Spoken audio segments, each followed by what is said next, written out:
Ladies and gentlemen, it's my great honor and pleasure to introduce to you the Assistant Secretary of State for European and Eurasian Affairs, Victoria Nuland. Victoria just recently returned from Kiev and has an update on the situation there, as well as the U.S. government position. Victoria?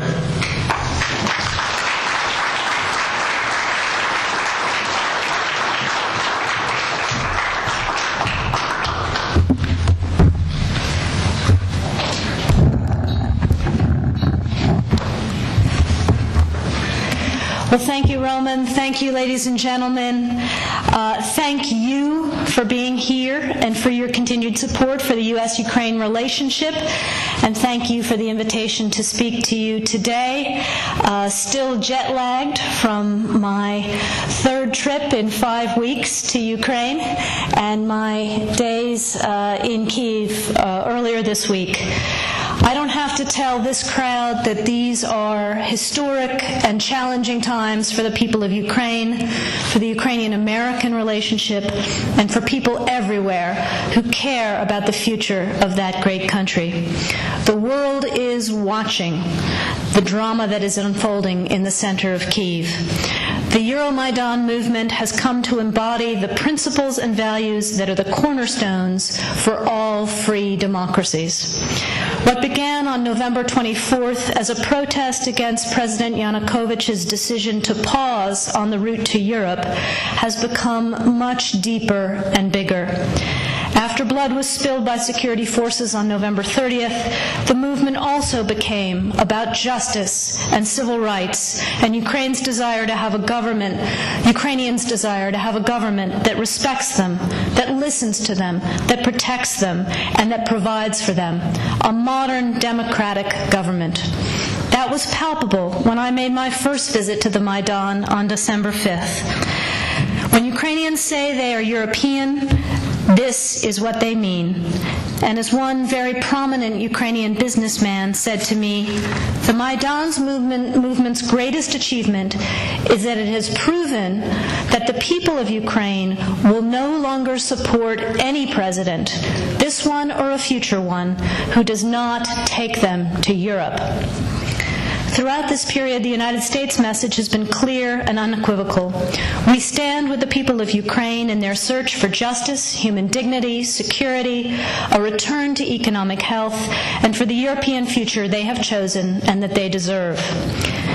As you know, and as Roman said, I returned to Ukraine for my third visit in 5 weeks last Tuesday in support of these very goals, this time conducting parallel coordinated high-level diplomacy with EU High Representative Cathy Ashton with all of the key Ukrainian stakeholders.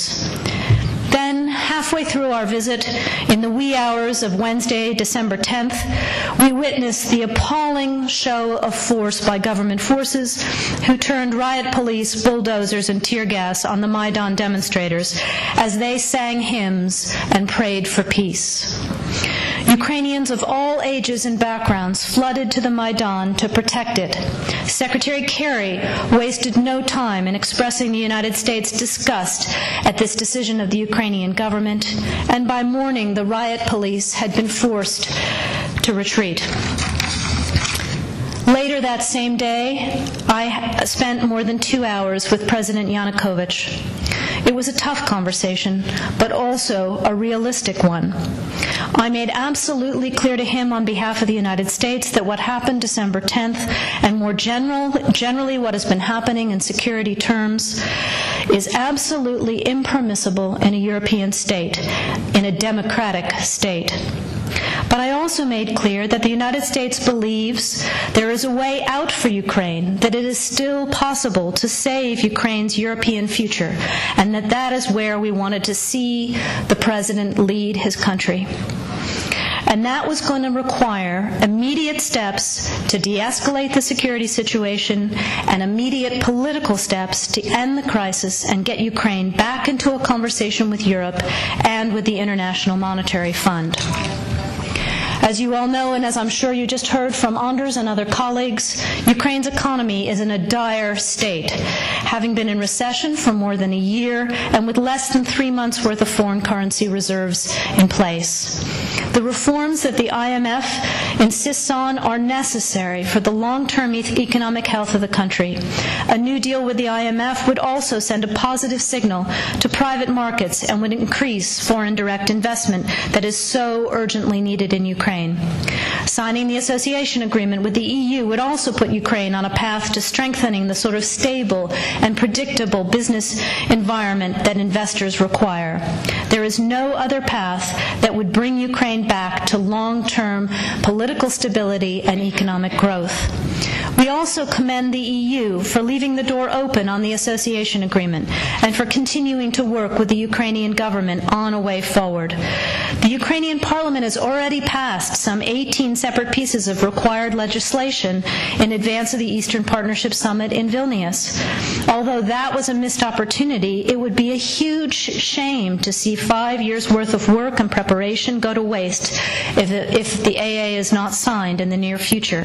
So it is time to finish the job. As Vice President Biden said in remarks last night, President Yanukovych has a choice. He can choose the path that leads to division and isolation, or he can take a leap and take immediate, tangible steps to defuse his country's crisis and start a genuine dialogue with the opposition and agree on a path that returns Ukraine to economic and political health.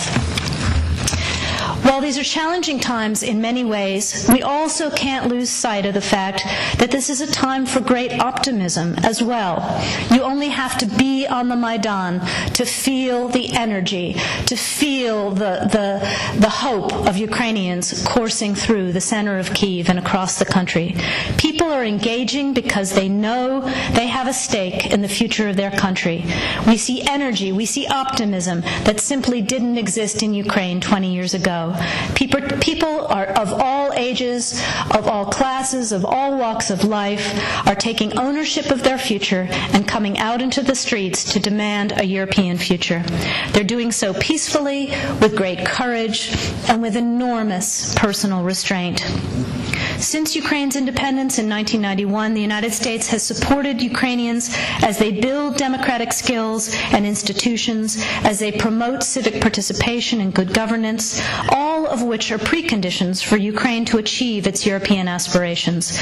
We've invested over $5 billion to assist Ukraine in these and other goals that will ensure a secure and prosperous and democratic Ukraine.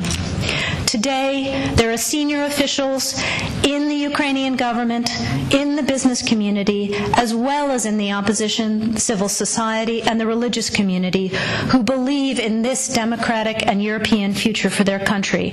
And they've been working hard to move their country and their president in the right direction. We urge the government, we urge the president to listen to these voices, to listen to the Ukrainian people, to listen to the Euromaidan, and take Ukraine forward. The support of the people in this room is absolutely essential. We thank you for all you are doing. We thank you for your partnership all these years, and we look forward to continuing to stand shoulder to shoulder with you as we take Ukraine into the future that it deserves. Thank you very much for the time today.